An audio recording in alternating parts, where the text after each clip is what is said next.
Calcutta medical college अस्पताल में एक ट्रेनी डॉक्टर के साथ रेप हुआ, फिर उसका मर्डर कर दिया गया। उससे पहले झारखंड में एक स्पेनिश महिलाओं के साथ गैंग रेप का मामला सामने आया। उसके बाद हाल ही में थाने जिले के बदलापुर गांव में एक केजी के 2 बच्चियों के साथ यौन शोषण का मामला सामने आया है। 4 वर्षीय बच्ची हो या 90 साल की महिलाएं, इन दरिंदों ने किसी को नहीं छोड़ा है। शर्म की बात यह है कि मर्दों की दुनिया में, पितृसत्तात्मक दुनिया में बलात्कार एक ऐसा क्राइम है जिसमें रेपिस्ट की बजाय क्राइम विक्टिम की ही मानी जाती है। उन्होंने क्यों छोटी कपड़ा पहनी, क्यों लिपस्टिक लगाई, तुम उससे क्यों अकेले में मिलने गए, तुमने क्यों उससे बात करने की कोशिश किया, कि तुमने क्यों उससे मिला, आदि आदि इस तरह के आरोप लगाए जाते हैं और इस तरह का सवाल पूछा जाता है। विक्टिम की दर्द समझने के बजाय ये मर्दों की दुनिया ऐसे ही सवाल पूछते हैं, क्या वास्तव में रेप के लिए कपड़ाएं उस्काती है? तो कुछ उदाहरण ऐसे हैं जिसमें पुरुषों ने जानवरों के साथ सेक्स करते हुए पाए गए हैं। तो क्या अब वो समय आ गया है कि जो इन जानवरों को भी कपड़ा पहनाने की जरूरत है? और साथ ही अगर इन रेपिस्टों का मानना है और इनका आरोप है कि जो महिलाएं पुरुषों को लुभाने के लिए तरह तरह की मेकअप करती है और छोटे छोटे कपड़े पहनती है, तो क्या इन जो जानवरों के साथ जो रेप किया जाता है, क्या ये भी जानवर उन्हें उकसाते हैं? इसके अलावा कई एग्जाम्पल ऐसे भी मिलते हैं जिसमें चाहे वो बेड पर सोई हुई महिला हो, चाहे कोई असाध्य रोग से ग्रसित बच्ची हो, या 2 साल की बच्ची हो, या 4 साल की बच्ची हो, या 90 साल की महिला हो, या किसी हॉस्पिटल में बेड पर पड़ा हुआ कोई रोगी हो, उनके साथ भी इस तरह की घटनाएं होती है, रेप किया जाता है। तो क्या ये सब ही उन्हें रेप करने के लिए क्या उस्काते हैं? फिर क्या होता है रेपिस्ट का मानसिकता, और रेप आखिरकार क्यों करते हैं? इसके अलावा आपका जो कलकत्ता मेडिकल कॉलेज में जो रेप का केस का मामला सामने उठा है, उसमें प्रिंसिपल शक के दायरे में है। तो आज हम लोग ये सारे मुद्दा पर बात करेंगे कि जो इसके पीछे क्या क्या कारण है। तो मैं सुधीर कुमार आप लोगों के साथ आज कलकत्ता में जो महिलाओं के साथ रेप हुआ और फिर उसका मर्डर कर दिया गया, उसके कुछ पक्षों को जानने का कोशिश करेंगे। तो चलिए शुरू करते हैं। Calcutta medical college case. Calcutta के आरजीकर मेडिकल कॉलेज और अस्पताल में ट्रेनिंग डॉक्टरों का डेड बॉडी मिला और पोस्टमार्टम रिपोर्ट के मुताबिक विक्टिम के शरीर पर बाहर से 16 और अंदर से 9 गहरी चोटें का निशान मिला है। रिपोर्ट के मुताबिक विक्टिम के साथ रेप हुआ और उसे गला घोंटकर मार दिया गया, और पुलिस ने भारतीय न्याय संहिता BNS के सेक्शन 103(1) के अंतर्गत हत्या और सेक्शन 64 के अंतर्गत बलात्कार के तहत केस दर्ज किया और माना कि यह रेप और हत्या के मामला है। क्या आपको पता है कि आरोपी कैसे पकड़ा गया? देखिए, पुलिस के अनुसार यह घटना सुबह 3 बजे से 6 बजे के बीच हुई थी और क्राइम सीन पर एक हेडफोन ब्लूटूथ ईयरफोन भी मिला था।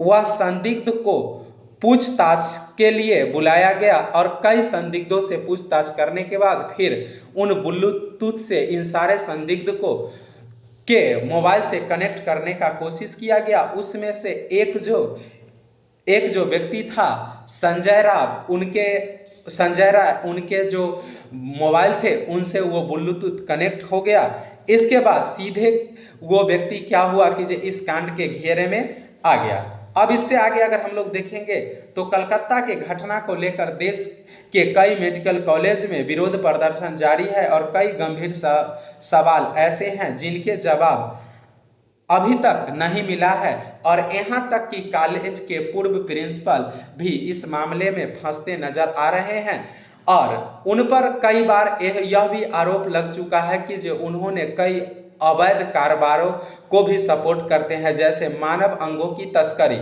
उन पर कई बार यह आरोप भी लगा था, लेकिन उनके राजनीतिक रसूख के वजह से, उनको राजनीतिक सपोर्ट के वजह से कोई कुछ अभी तक नहीं बिगाड़ पाया था। कई बार उनको यहाँ से तबादला भी किया गया था, जिसके कारण और जिसके बाद फिर उनको राजनीतिक सपोर्ट के कारण फिर से उनको उसी कॉलेज में वापस भेज दिया जाता था। वहाँ पर उन पर यह भी आरोप लग रहा है कि जो उन्होंने जो शव था, शव को भी उन्होंने क्या किया जाता था, जिसको हम लोग लावारिस लाश के नाम से जानते हैं। जो व्यक्ति का मृत्यु हो गया, फिर उनके घर वाले, परिवार वाले नहीं ले गए, तो उस लाश से मानव अंगों का तस्करी का भी आरोप लगता है। यहाँ तक कि उस हॉस्पिटल के अंतर्गत कुछ सेक्स क्राइम जैसे भी मामले सामने आए हैं। उसके अलावा और कई उन्हें फर्जी डिग्री देने का भी आरोप उन पर लगा है। उसके साथ साथ विद्यार्थियों को एग्जाम में फेल करवाकर उसे पास करवाने के लिए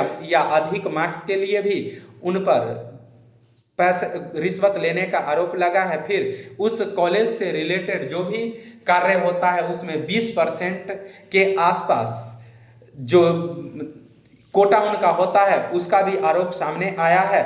और इसके साथ साथ माना यह जाता है कि जो उनके पास एक राजनीतिक सपोर्ट बहुत बड़े लेवल पर कार्य करता है। अगर माना यह जाता है उनके ऊपर कई आरोप ये भी लगते हैं कि जो जब दुर्घटनाएं, उन पर कई आरोप यह भी लगते हैं कि जो अगर 3 बजे से 6 बजे के बीच में मर्डर हुआ और उसके बाद पता चला तो 11 बजे, 11:30 बजे रात में क्यों FIR दर्ज किया गया, जबकि उससे पहले पता इस बात का चल गया था कि जो रेप हुआ है फिर उसका गला घोंटकर मर्डर कर दिया गया है। तो पुलिस इतना देर क्यों करने में, मतलब FIR दर्ज करने में समय लगाई। इसके साथ ही यह आरोप उन पर लगाया जाता है कि जब उनको मृत्यु का पता 6 बजे पता चल गया तो पुलिस को 2 घंटे लेट से क्यों इस बात की जानकारी दी गई। साथ में क्या यह कोशिश किया जा रहा था कि जो ये जो मामला है इस मामले को दबा दिया जाए, क्या क्राइम सीन को छुपा दिया जाए। इसके अलावा फिर जो उनका जो परिवार वाले हैं, उनके माता पिता थे जिनके साथ ऐसा घटना हुआ डॉक्टर के साथ, उनको क्यों बताया गया कि जो आपके बच्ची ने सुसाइड किया है।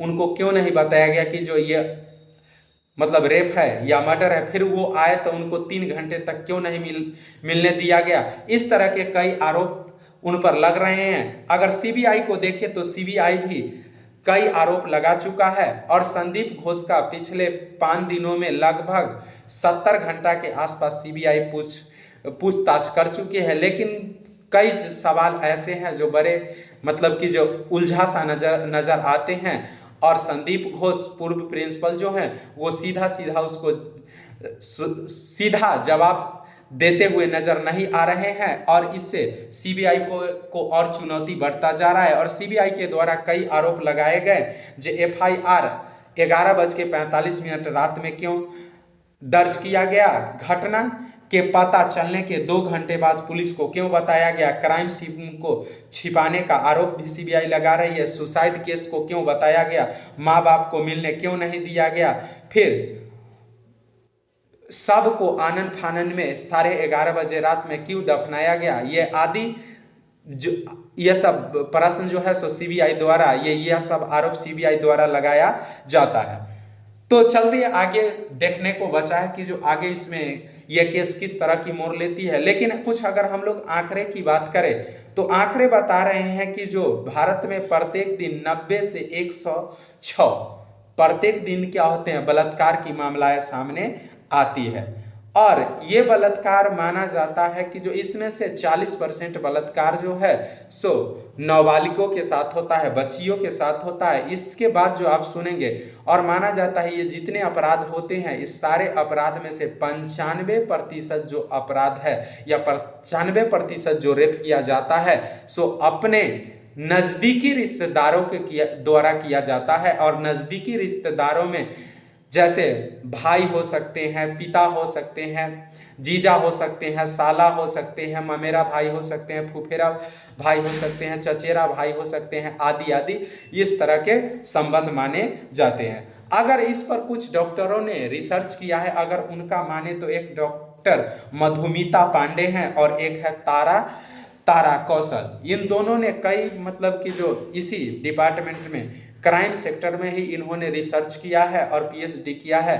तो तिहाड़ जैसे जेल में भी 100 के आसपास रेपिस्ट का इन्होंने इंटरव्यू किया, उस पर रिसर्च किया, तो पाया कि जो उनके अंदर जो मानसिकता होता है वो कुछ अलग तरह के मानसिकता होते हैं। जैसे उनको ये खुद पता नहीं है कि जो रेप क्या है, इसका मतलब हो गया कि जो उनको सेक्स एजुकेशन के बारे में कुछ पता नहीं है। इसका मतलब है कि जो बहुत सारे व्यक्ति इस वजह से भी रेप कर देते हैं क्योंकि उनको खुद पता नहीं है कि जो रेप क्या है और सामान्य परिस्थिति में जो सेक्स किया जाता है वो क्या है, जिसके वजह से माना यह जाता है कि जे और बाद में उन पर आरोप यह साबित हो जाता है कि जो ये सेक्स का मामला है। फिर बाद में उन पर यह आरोप साबित होने के बाद वो जेल में जाते हैं, तब तक भी उनको इस बात का पता नहीं चलता है। तो क्या मतलब वो समय आ गया है कि जो क्या हम सेक्स एजुकेशन को भी कॉलेज के जो सिलेबस है एजुकेशन का, उस सिलेबस में शामिल करने का समय आ गया है? आप लोग कमेंट करके बताएंगे। नमस्कार साथियों, फिर आगे जिस तरह का अपडेट आएगा मैं आप लोगों को बताऊंगा। नमस्कार।